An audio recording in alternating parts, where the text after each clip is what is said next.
Good morning, Mary. She was in.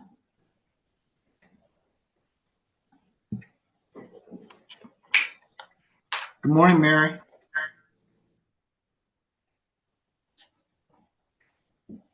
Are you joining us this morning? Here I am. Good morning. Good morning, Sheila. Morning.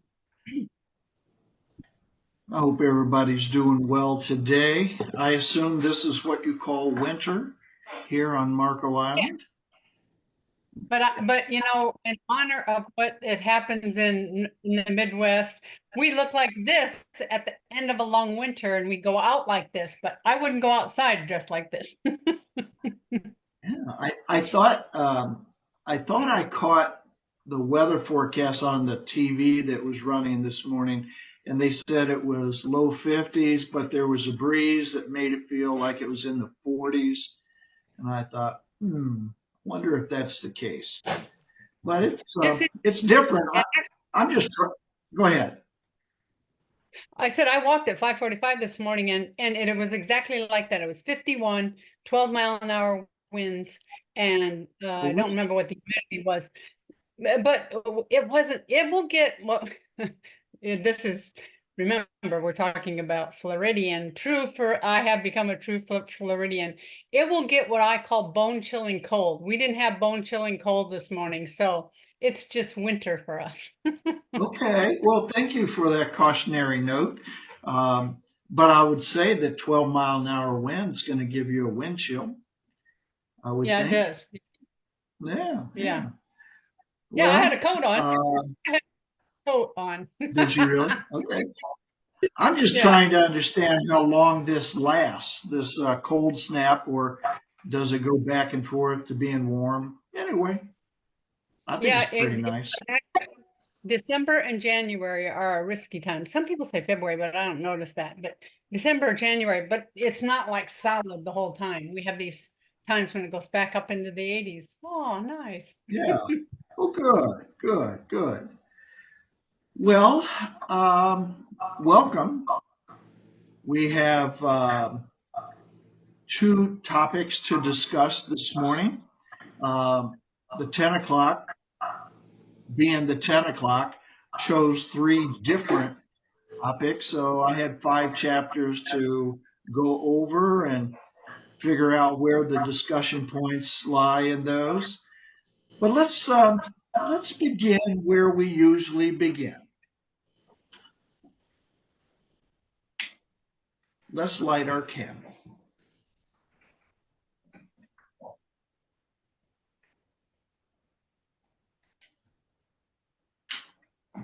Hi, Mary.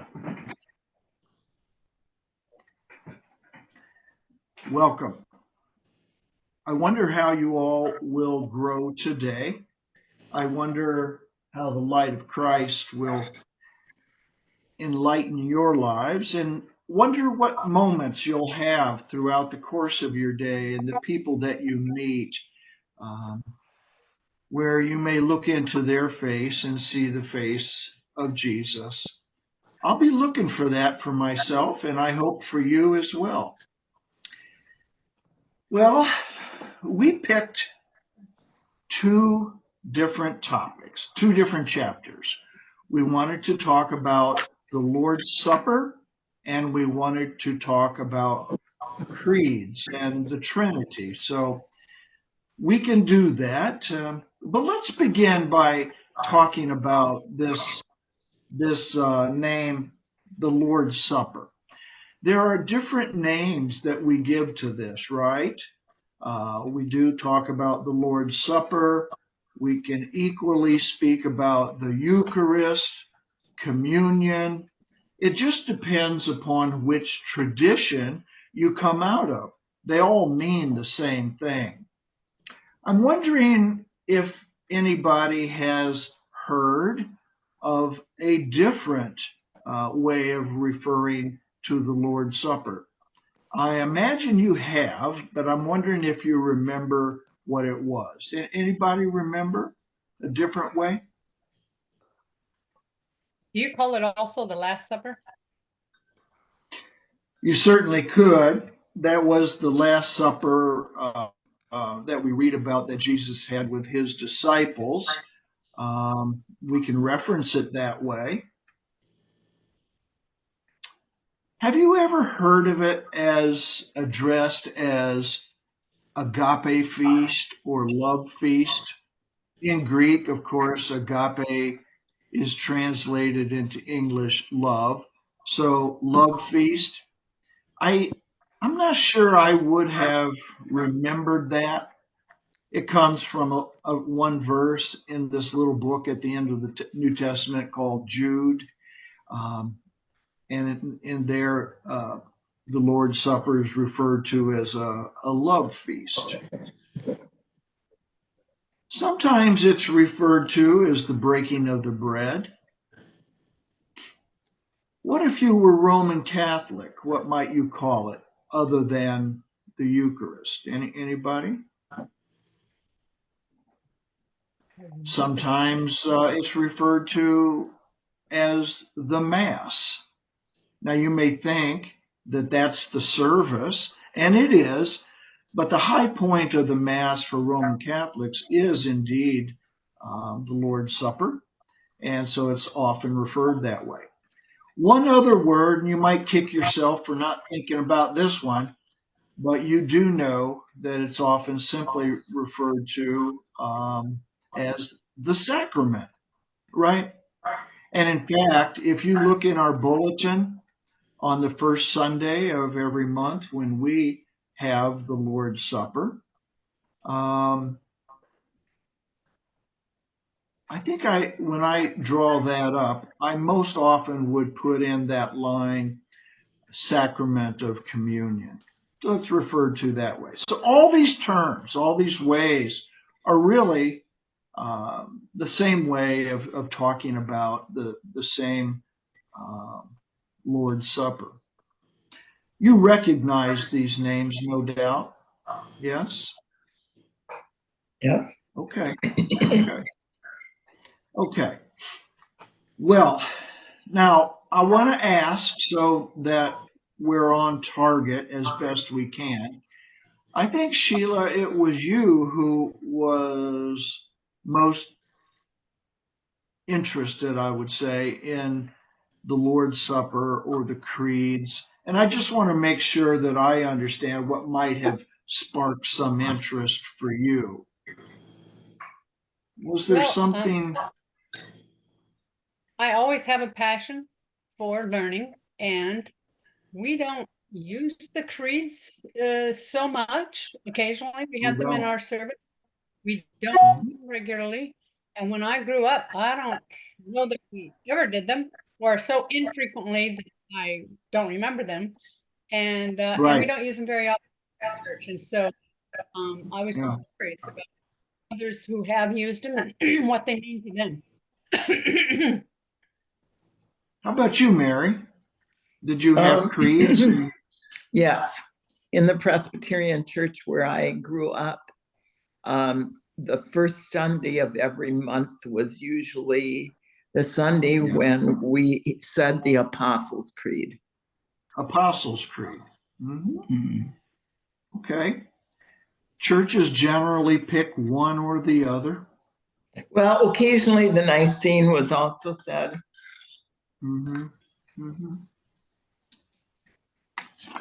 Where is that? I've got something that I brought with me today. Mike, where is that? I had a Christmas creed I wanted to share with them. Do you have that? Well, let me just say it this way. We often speak about the Apostles' Creed or the Nicene Creed. Those were a couple of the earliest ones. And there was a lot of, let's use a big theological term here, there was a lot of hoopla around the development of these two creeds. But it was a couple of years ago, I was in Wisconsin with the church as an interim. And over a period of a few months, I would present to them a different creed each Sunday. Some of those were very historic creeds like Nicene or the Apostles' Creed. Some were very beautiful creeds that were contemporary writings. Some were creeds from other countries, and they were just stunning. Um, the earliest creed, I guess I should share with you, the first creed that we think of when we talk about creeds was Jesus is Lord. And you may have read that in the New Testament. That really was the first dogmatic statement by the early church.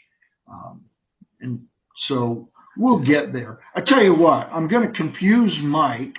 I'm sure he's already confused as he's thinking now, which slide does Jim want up right now? But since I mentioned this, I want to read to you, I'll read you this Christmas creed that I just printed out. And you should know that it is a contemporary creed, but it comes from an anonymous South American creed. And this is simply entitled A Christmas Creed. We believe in Jesus Christ and his gospel, born to us all so long ago in Bethlehem. We believe in him whose guiding star can bring together in his name the humble and the wise everywhere. We believe in him who walked among the common people and who was welcomed by those with open minds and yearning hearts. We believe in him whose love changed human hearts for the better, and whose life and death on the cross prove that it is more important to serve than it is to be served, and that the greatest are those who give their lives in service for others. We believe in him who is the Prince of Peace, whose spirit makes for justice and peace among all peoples everywhere.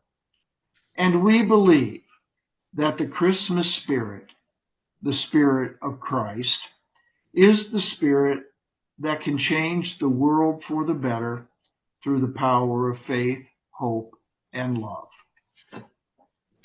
Nice. That's Lovely. a contemporary. Lovely. Isn't that nice? It's really nice. It's to the point. Unlike a lot of creeds, this creed speaks a lot about the Jesus pre-Easter as opposed to the Christ post-Easter. When it talks in those creeds that you referenced, fully God, fully man, begotten from the Father. These are debates and words that were used after speaking about Jesus' life after the resurrection. This has a lot to do with Jesus before his death. Okay, we're gonna scoot back, and we're going to try and keep Mike from pulling out his hair, because he has some slides that we'll just take a quick look at. Let's go back to the Lord's Supper. Have you seen this term, transubstantiation? Is this a new word? Okay. If you were Roman Catholic, this would be the $5 theological term. Mike, throw the next slide up there for them, as opposed to consubstantiation. Now let's go back. Transubstantiation is what Catholics believe happens during the Lord's Supper. You see that word trans? Think for a moment, transformed. They believe that the bread and the wine are transformed, are actually changed into the actual literal body and blood of Jesus. So the substance is transformed. in a very literal way. As they come forward and they take the host and they have a sip of the wine, they believe that this is literally the body and blood of Jesus. And this is called transubstantiation. One way Christians, Catholic Christians, look at the Lord's Supper. Lutherans, and I was hoping Larry would be here because I was going to turn over the microphone to Larry to have him describe to us consubstantiation. He'll be at your next meeting. Sorry? He said Larry will probably be there in person at your next one. He was last week. Did you know that? Yes. He snuck in Yeah. when I wasn't looking. When I wasn't looking, he snuck in. So consubstantiation is, you see, con, which means with. The substance of Jesus's body and blood is present with us as we take the bread and the wine. So it's not the actual body and blood, as Catholics believe, but Lutherans want to say that in some very real way, Jesus is present. His body and blood have not changed, but that as we take the elements, Jesus is literally present with us.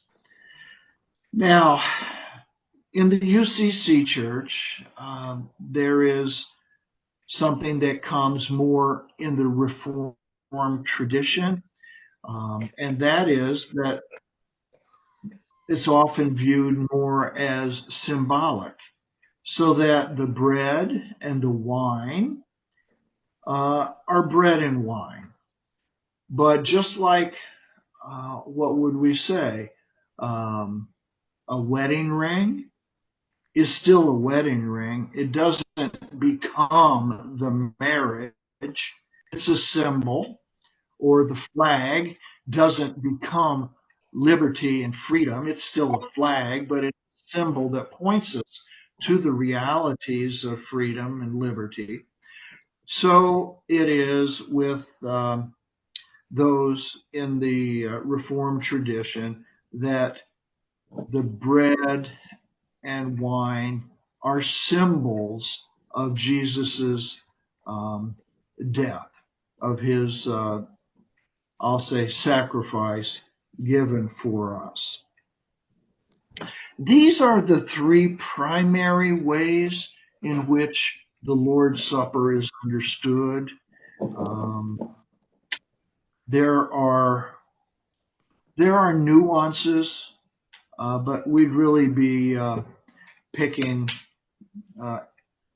little points if I were to go into that. But these are the most commonly understood.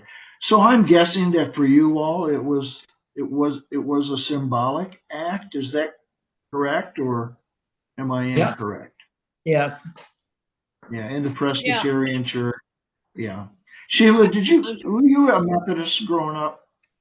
No, I'm a Christian, First Christian Disciples of Christ. Oh, that's right. That's right. And okay. And it was a symbol. We did communion every Sunday. And every Sunday. Mm-hmm. Whoa. Yep. And we didn't have to decide whether someone was worthy and they took it. No. Right. And we all, and then the thing I wanted to ask was, we said, I think it's symbolic. That's the way I think of it. But what is the difference between that symbolism and consubstantiation? If it means God with us, that's kind of... Yeah, that's a really good question. And I'll try to give you that little nuance. I think, Larry should be here. If he wants to be at the 10 o'clock, that's okay. But he belongs to the 9 o'clock, and we're going to make that known to him. Yes, he does. And Jane was there too. All right, so Larry, this is what Larry would say. In consubstantiation, Lutherans truly believe that Jesus is somehow present, literally present in the taking of that bread and wine. Whereas, in a symbolic way, we remember. Okay. Mary, I'm guessing on your communion table in church where you grew up, it might have said on the front, "Do this in remembrance of me." Yes. A lot of churches have that. And I may have mentioned to you, I was first ordained Presbyterian. And I think just about every Presbyterian church I went to had that on the front of their table. Do this in remembrance. Because as a symbolic act, they were remembering what took place 2,000 years ago. But Larry would say, well, we actually believe that not only do we remember what happened, but Jesus is now in this moment literally present with us. Not that the body and blood, the bread and the wine become Jesus, but that Jesus is present. Okay, that's the difference. Jesus is present versus we remember what took place. That's difficult to perceive. That Jesus would be actually present. Yes. It could be. Where do we, if he is at that point the Son of Man, where are we gonna seat him? Where are we going to have him? Where is he going to be seen in that church? I'm confused. In everyone's temple. Everyone. Right here between the temples. And he's literally present within us. Yeah. They can see him. They can see him in here. Mary, that's what they're saying. And you're right Remember, to I'm be not- confused. I'd like to hear Right. what Larry says about Yeah. that. Back I here. would like to press Larry on this as a good Lutheran, not just to repeat the Lutheran line. Because I know what that is, and you know what it is now too. But I'd really like to ask him, does that really make sense to you? When you're pressed flat as a dime, do you really think that taking this little piece of bread and this sip of wine, that means that Jesus is present now here with you? And he may well say, absolutely. I'd just like to hear him say, the symbolic And makes so they have much something sense. They have something that really is something different about their communion, because he doesn't take communion with us at UCMI. He does. And they make a special, they go to the Lutheran church when they give communion, but he doesn't take So he communion doesn't. here. Yeah. Yeah. Okay. So it would be interesting to hear what Larry would say. Okay. Yeah, I want him here. Yeah, me too. So I'm guessing the two of you would say it really doesn't matter how you take communion. Is that fair? Yes. If you're Yes. standing, if you're kneeling, if you're passing a tray with the little cups, if you're coming up and taking it from someone else, or if you're taking it yourself. Do you know this? Hang on, Mike. Do you know this one term, intinction? Is that a new word? Intinction, INTINCTION, intinction. I don't that's mean when- this. Go ahead. I think That's uh, when you're dying, I think it's when we go No. forward, and take the bread and the cup forward as opposed to passing. Okay. Yeah, I'll tell you what it's known as among clergy, or I should say some clergy. And I'll be very honest with you. You're going to laugh when you hear this, or you're going to go, oh my. But it's never spoken derisively. It's not berating anything. But if I said to you, rip and dip, would you know what I was talking about in communion? Yeah, the bread and dip it Yeah. in the wine. You would take a piece of the bread, right? And you would put it in the cup, and then yes, you'd put it in your mouth. Clergy call that rip and dip. The $5 theological term is intinction. That's why we like rip and dip.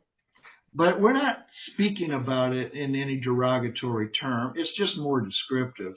And maybe there's something that we're rebelling against, theological language that people don't understand about. So it doesn't matter though, does it? Now, since COVID, what don't we do? Rip and dip. And we don't pass We trays. don't. And we We don't don't pass pass trays. trays. We don't rip and dip. We also don't drink from the cup, do we? no, No. Have you You know, been to services in the past where you would do that? Everybody would drink from a common cup. You've done that, right? I was don't visiting. want it. But And know, blot I it, or sometimes we would take a cloth and not just blot it, but that we would wipe around the rim. Okay. How would that work if somebody had COVID, Sheila? Would me wiping around the rim take care of the COVID? no, it wouldn't. And I don't believe there was a COVID, so I don't think that it Okay. doesn't matter. Okay. But I don't think it removes any bacteria or anything like that. Okay. But Okay, thank you. Thank you. Excuse me. So there's many ways of doing it. And some continue, some don't continue, but it really doesn't matter. Now, I'm going to say one more thing about the Lord's Supper. And I'm guessing the two of you are going to say, amen, brother. We're right there with you. Mike? Mary, Sheila, what about this? Do we have an open or a closed table? And what Open. makes most sense? We have an open table. Any qualification about that? Equivocation? Well, oftentimes the person who is leading the worship or the minister, Yes. when he makes the invitation, there's usually a statement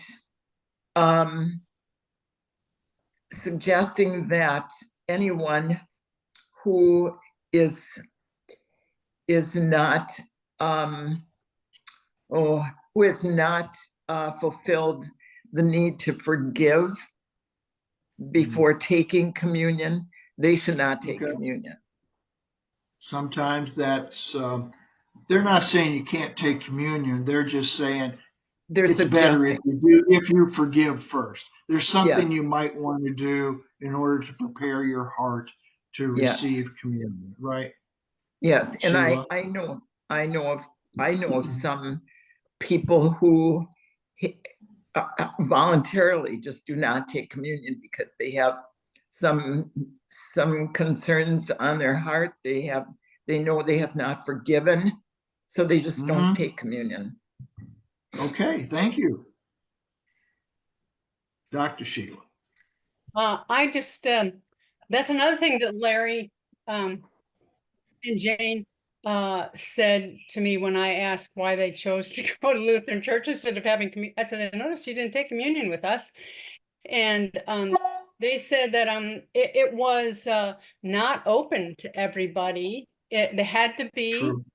of their Mhm. ilk in order to take Mhm. communion at their church. Now, recently that has changed, but in the past it was not open at all. I couldn't even, no matter what I believed, I couldn't commune with Mhm. them during communion. Mhm. So that was another difference, No. although that has changed, they said. When I used to be the senior minister at a church for 13 years up around Milwaukee, and in the summertime, the choir disbanded, and I thought, well, what are we going to do for music? Fortunately, I had this woman that I became very good friends with, and she gave to the pastoral discretionary fund thousands and thousands of dollars. She gave me so much money, I literally couldn't spend it all. And so what I would do in the summertime is I hired musical guests. Sometimes I would hire a steel band group. Maybe I'd have a jazz band. Maybe I'd have um, um, a string quartet. Could be any music, professional musicians. And I hired this one bluegrass family of professional musicians. They actually moved to Nashville to continue their career. But I will always remember because we became very close. And our church was the only church they ever played at because they were Wisconsin Synod Lutherans and they were not allowed to go to any other churches. And they liked our church. Our church was very open to them. They came the first time on a communion Sunday, and they had warmed up before the service. And then the father came over to me and he said, Pastor Jim, I see in the bulletin that you have communion this day. Are we able to take communion? My heart fell, just like it falls now, thinking about this. And I said, I can't imagine you not being able to do that. And he said, well, we're Wisconsin Synod Lutherans. I was born into that church. I was confirmed in that church. I went to Sunday school every week in that church. I was married in that church. I served every office in that church. But we went away for a while when we moved about 100 miles away, and we were going to another Lutheran church. And when we came back, the pastor told us that we would not be able to take communion. And I thought, how unfortunate that is. Long story short, but I assured him that in our church, like every church I have ever served, there is no barrier. All it takes is a willing heart to participate, and we would welcome you at our table. I didn't know that So the other one's called the Wisconsin Synod, because everybody in Iowa is the Missouri Synod. And I know that Larry is as well, because I don't know anything what it means at all, but when someone says I'm Lutheran, then they always add that tag, Missouri Synod. Like, so there are Wisconsin Synod three must there are three flavors of Lutherans. There is the most progressive, which you would see no difference with our church, and an ELCA, which stands for Evangelical Lutheran Church in America. This is the largest Lutheran church that you will find in our country. Then you have the Missouri Synod Lutherans, which Larry may well be, and then you have the Wisconsin Synod. The further you go left to right. You ladies would not be allowed to Vote. serve. No vote. Sheila, you would not be able to lead Bible study or Sunday school for the children. You women would not be allowed to hold Vote. office or vote in those churches. They are very patriarchal systems and very literalists, very conservative Lutherans. Again, it doesn't make sense to me, but I don't judge someone if they are.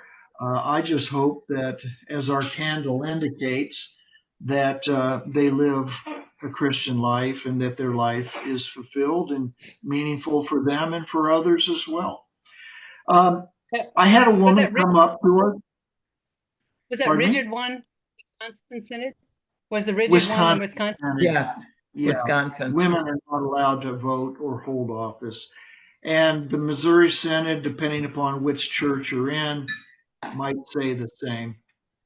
So I was a couple of months into my interim here on Marco Island, and a friend came up, one of our church members that you would know, and she said, "Jim, can I ask you a favor?" And I said, "Of course."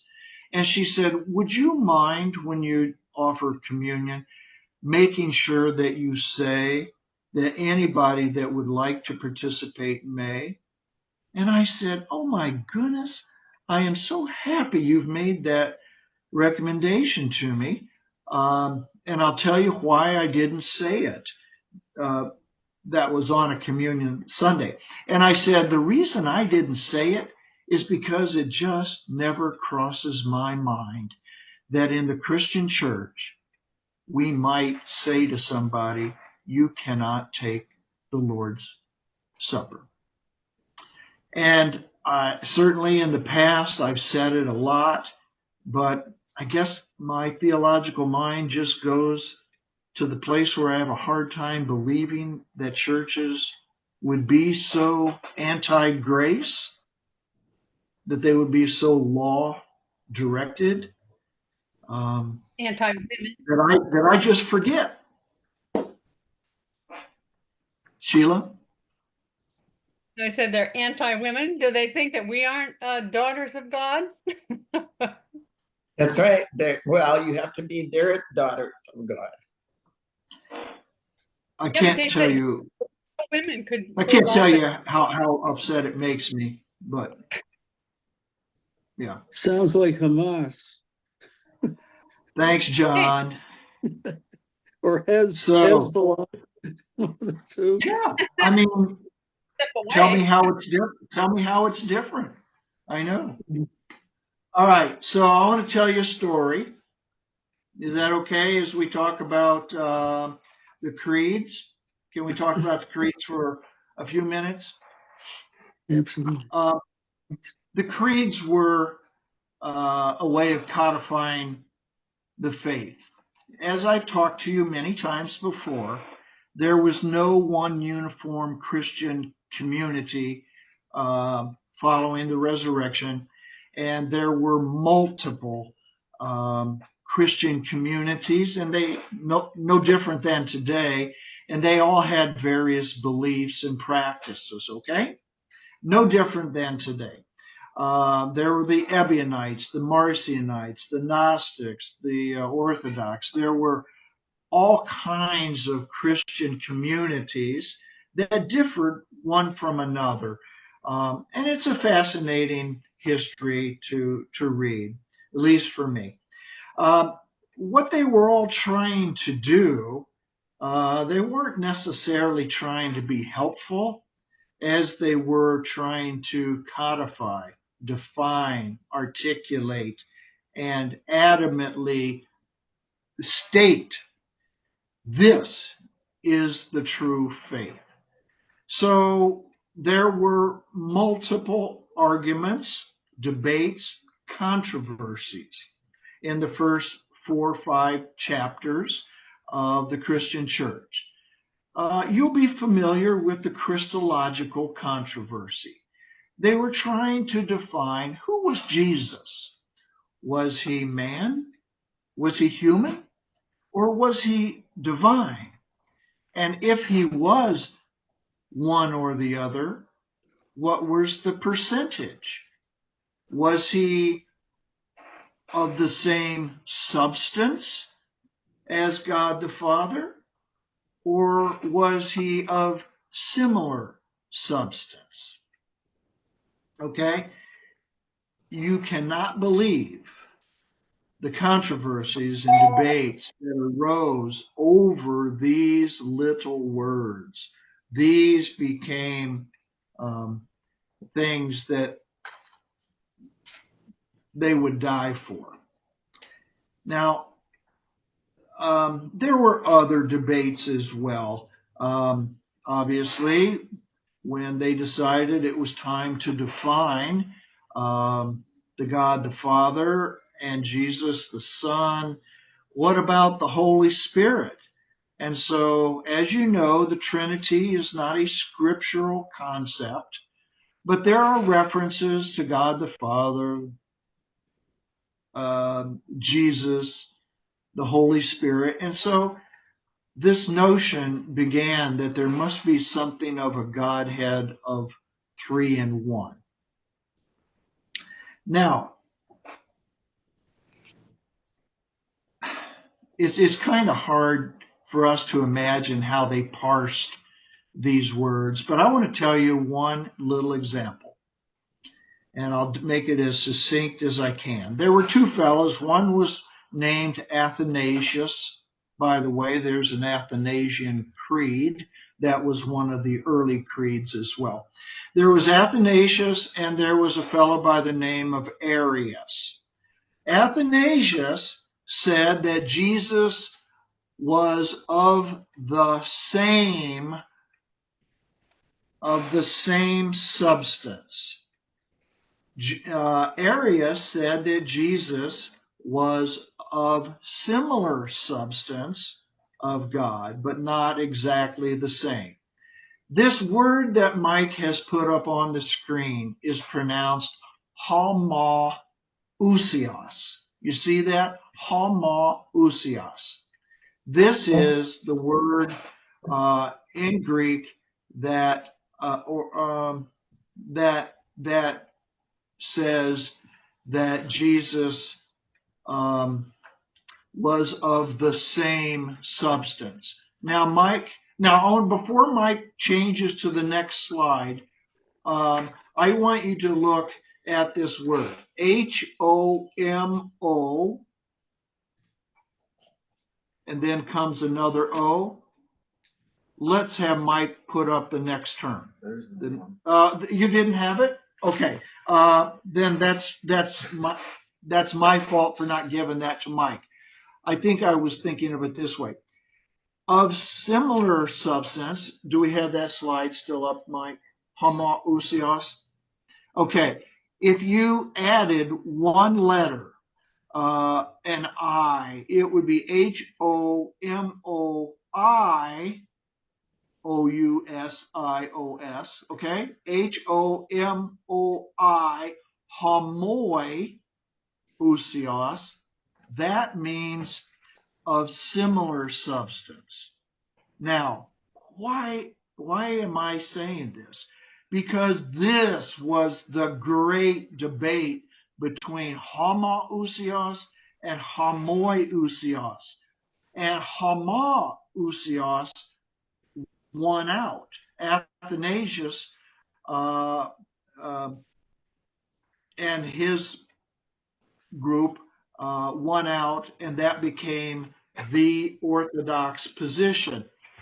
But listen to this. You ever wonder where we got the phrase, it makes not an iota of difference? You've heard that, right? Well, let's look at our word again, Mike. The iota is the Greek letter for I. So, oh, there we go. Thank you, Mike. So we have, that was very good. Very good. He just pulled that from an old one, I think. So you see the difference. The I is added in homoiousios, of similar substance. And after a while, people said, of the same substance, of similar substance, it doesn't really make an iota of difference. Iota is the Greek word for eye, and that's what they were saying. That's where that phrase came from. Does it really make an iota of difference when you're talking about our candle of faith and our relationship with God? This gives you a sense of how Christianity can get it can get lost in the trees and miss the forest. Okay, so let me ask a question. Let me check the time. We got to go in a couple minutes, but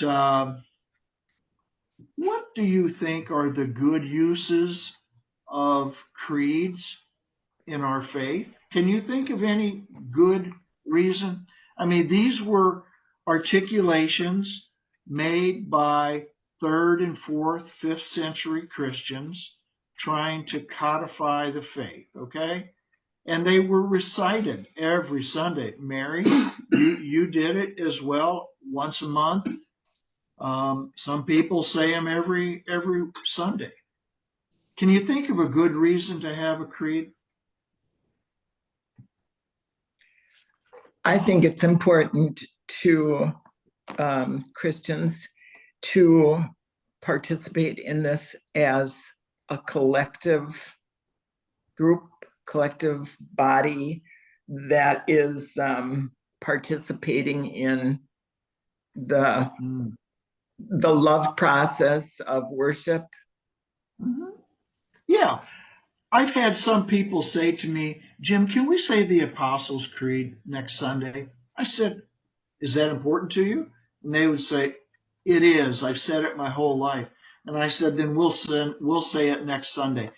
If it connects you to the history of the church and the traditions, that's a really good reason to say it, isn't it? So we would do that. That's a good way to put it. Anybody else?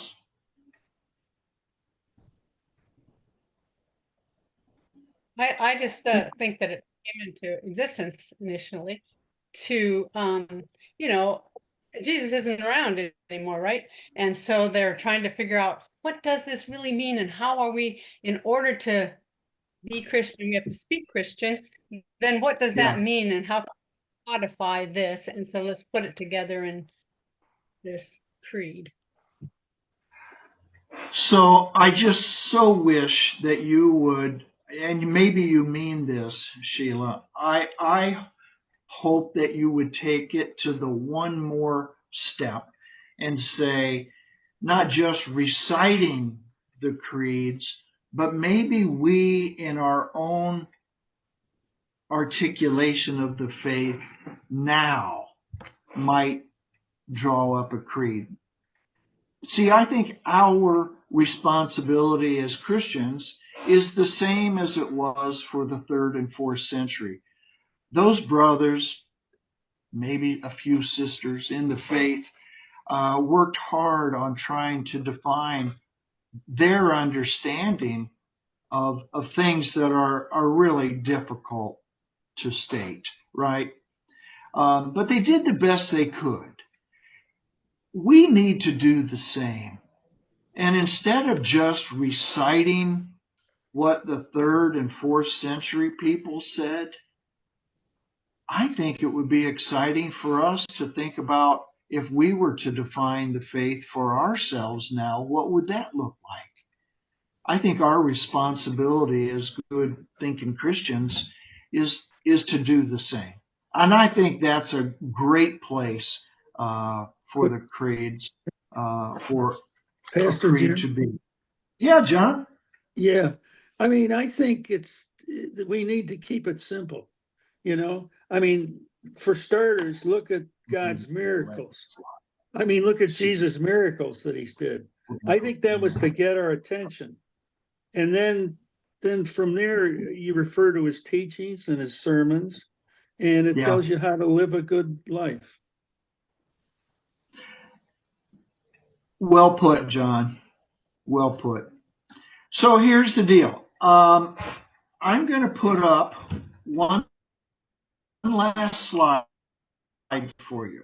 And I know that since we've been talking about Borg's book, we haven't really been talking about secrets of the Bible. But I want to go to one last secret of the Bible. I knew you would like this, Sheila. I knew you'd like it. So I just put this up. Do you see what it says? It's My no good biblical scholars. No good Unless unless you read it. you read it. It's no good unless you read it. We're talking about the Bible, right? And I just thought of that last night and decided to put that up. The one great truth about the Bible is it's not going to do you any good unless you actually read it. It doesn't do you any good just being on the coffee table. It doesn't do you any good just being on the shelf. And I'm trying not to be heavy-handed about this, but there are some wonderful stories that can add to our lives, and I hope you will. We're going to make a shift now. I'm going to kind of take the position that the majority win out. And I know that's not a good position because I've always been a great believer in the heretics of the faith. Those are simply people that have taken a different look.